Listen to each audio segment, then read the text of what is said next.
parts. Those are the arm kits. And I guarantee this is everything else.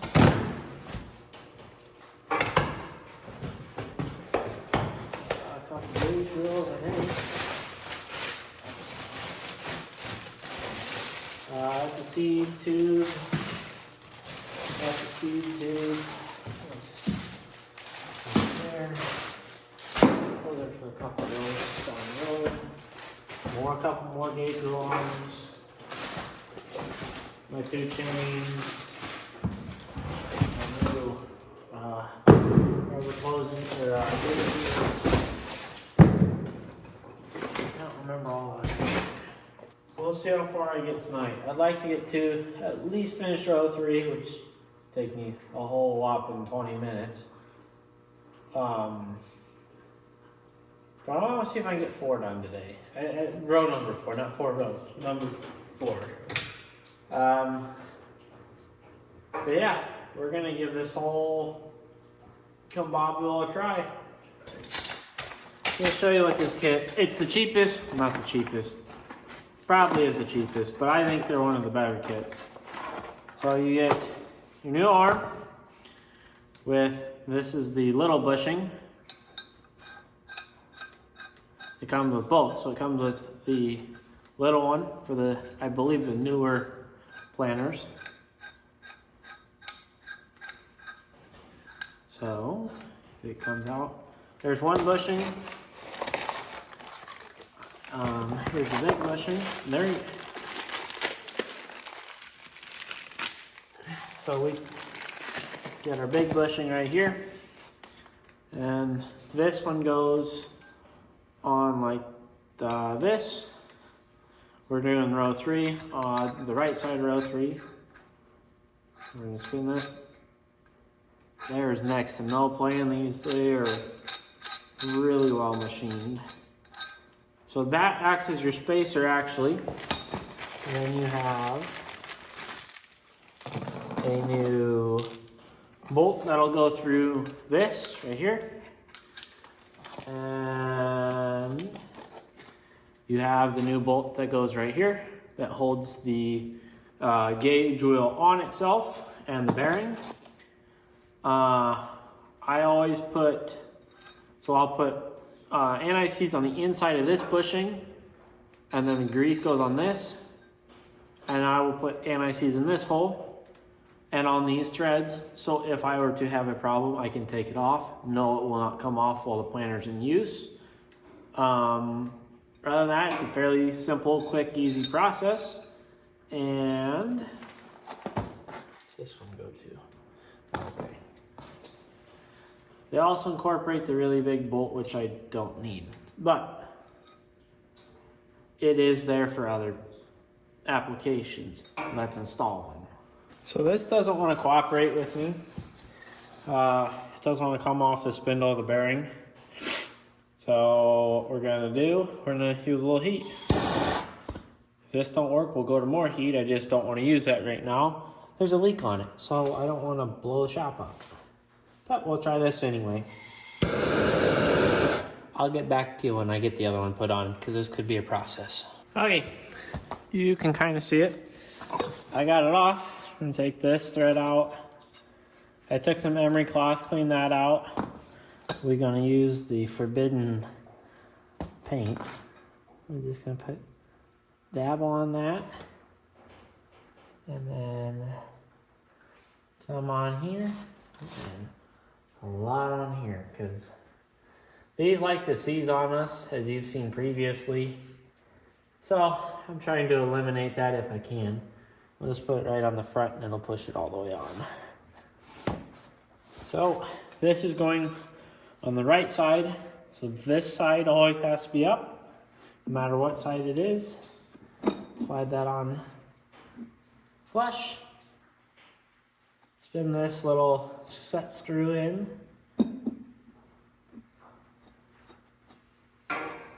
And I've already got all of the anti-seize all over my hands. That's cool. Take your little 10 mil, and there it's a jam nut system, so you jam that in. And then you take your 14, and you jam that against there. So that ain't going nowhere. So now you take this, you take your whole wheel assembly, and you shimmy it on. And then I take this, and I don't put it on tight. I just put it on so that it doesn't come loose. And that's a 19. And then you go to check your space here. I need a wrench for that. So what we're gonna do, you're gonna loosen it so it throws,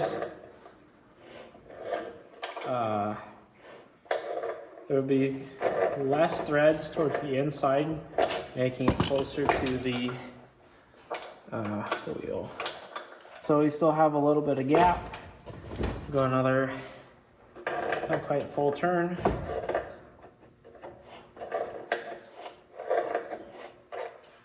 Like that.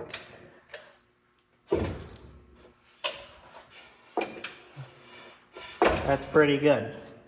Now there is a torque spec for this. It's like 80 foot-pounds. I've never used it.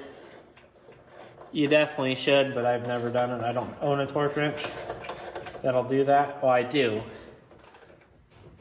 It makes me nervous because sometimes it's really close, and other times I should not use it. But you can hear it hit it. So, and then this part will receive grease. There's a grease work right here. And yeah, that is how you put a new one of these on. See, there's no wobble in it. That actually needs to go a little bit tighter. This one definitely could use a new wheel. I'm gonna tape measure right here. So this wheel sits at 4 3/8.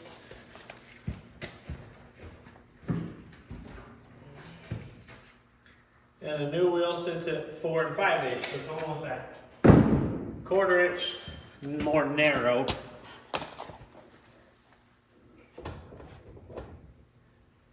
But that is a-okay.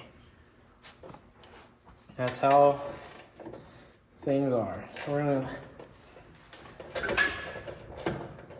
so what we can do, and what I'm going to do, now that I see this, I'm actually going to suck that bearing in further. So on the shaft, I'm going to drop it almost all the way flat. This is also why you put anti-seize on things, folks. So we're going to drop that shaft really close. Get a little more out of it.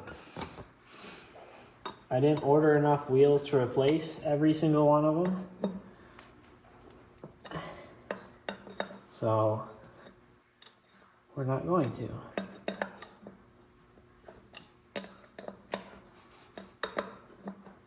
But you can't put it flat on it, because what will happen is that then you'll wear out the bearing.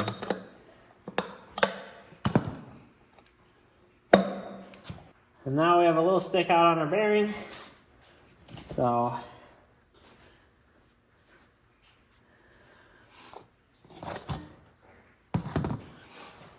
that is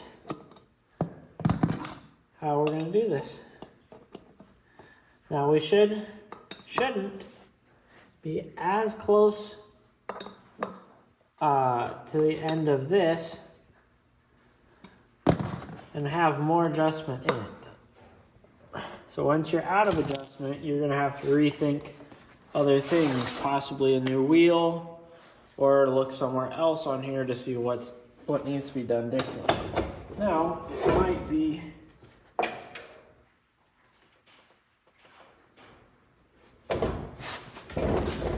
little better.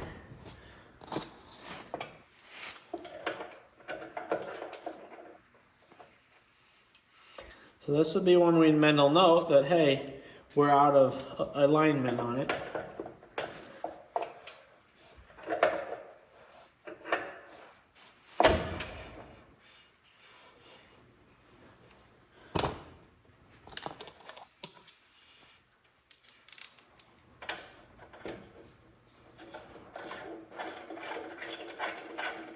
We'll crank this one back on.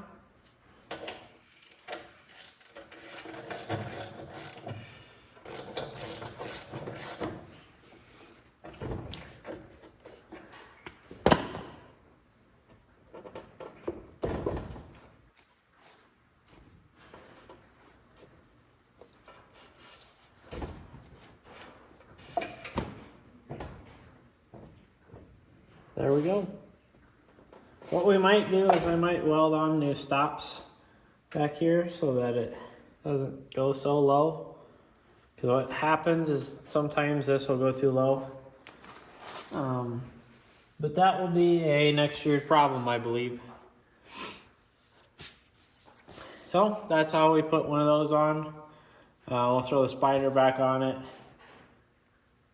The trash whip or whatever you want to call it.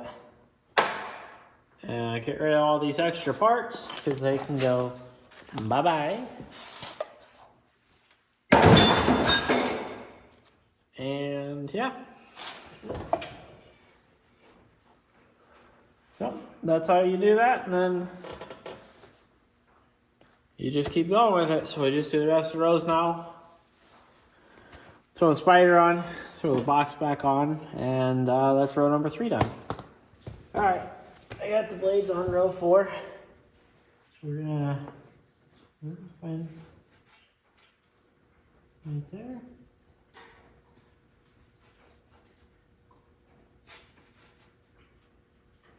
Okay. I take dollar bills and I fold them twice, like this, so they're really narrow. I fold them a long way and then the long way again. Or you can just take a business card. Either or works. We're looking for just under 3 inches. We're at 2 3/4. So that will work. Anything between 3 and 2.5. The closer you can bang them on, the better. But sometimes with the way the spacers sit, you just can't. You can only go to so thin of a spacer. So that'll work for us. So there's my dollar bill trick. Then we'll put our mud scraper on this side. We'll do the cap and the mud scraper on the other side. And then we'll put an old gauge wheel on this side. This side was still a good gauge wheel. And then the other side is a new one like you just saw. So I will show you the old versus the new in this video since I have the opportunity to. We will grab the old gauge wheel, which is a pin and bushing style. Or well, not pin and bushing, but it's a bushing style. It just slides on here and you use bushings that will space it out. Instead of turning it now, you are actually spacing them out.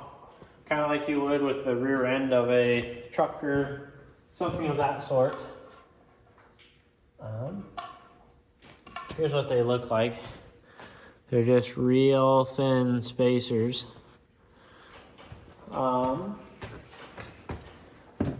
It's a newer gauge wheel,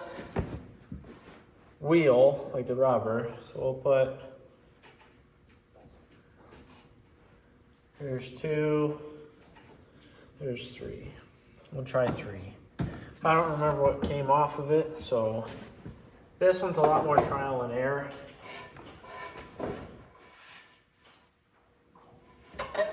I think that's too tight. We'll go one more. And you're looking at top height where you want your planning depth. You want that to rub. We'll go one more again. Like I said, these are supposed to be torqued down. That's pretty good. But like I have said in the past, I don't own a reliable enough torque wrench. is in my list of things to purchase or to have purchased soon. Yeah, 19.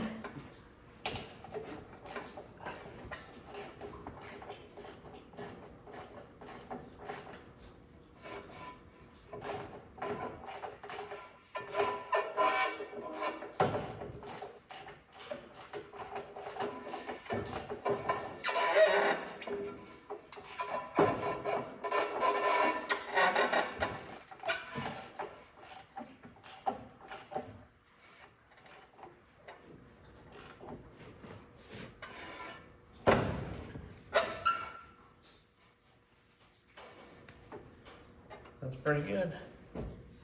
So that's how you put the old style on. Let's see if I can get a better close up for y'all. You can see the individual pin or the individual bushings there. That's where the grease goes. It'll also shoot out if you're not careful. But then this front part, now that it's down, it's gonna have a little gap. When I pick it up, it's almost flush. So that is the old style. But yeah, that's pretty easy. I think it's more time consuming. I think I can do the other side faster, in my opinion. Because when I do the other sides, what I'll do is I'll come in with a jack and a custom block rig of mine that will lift up on these gauge wheels and bottom out on the knife, on the blades, and then I'll adjust my T-handle, this little T-handle, to the depth I want. Because that T-handle right here adjusts this little doohickey that'll hit this gauge wheel arm and stop it. See what I mean about cracking here on this? So what you do, you end up putting stuff in right there. You weld something. That's next year's plan. So we'll take care of that next year. And then we should be pretty good for a while, I hope. Maybe we trade planners this year. I don't know. Well, I remember having this one since I've been... It's not the first one I remember, but it's a lot of years with it. I was going to show you why this is a junk bearing on a gauge wheel. Get all the crap out of it.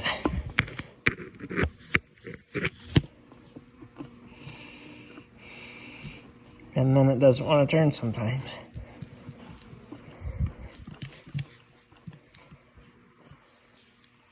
That's not supposed to be like that, folks. So, I had to break this wheel down. Now, the 6 bolts, zip them in, zip them out, and then drop it. The scientific way to break these open is drop them, in my opinion. And then, yeah. This is not my fun time. I think they're 13 mils, but I don't really like this. This is my least favorite to do. So, faster I can do it, the faster I can be done with it.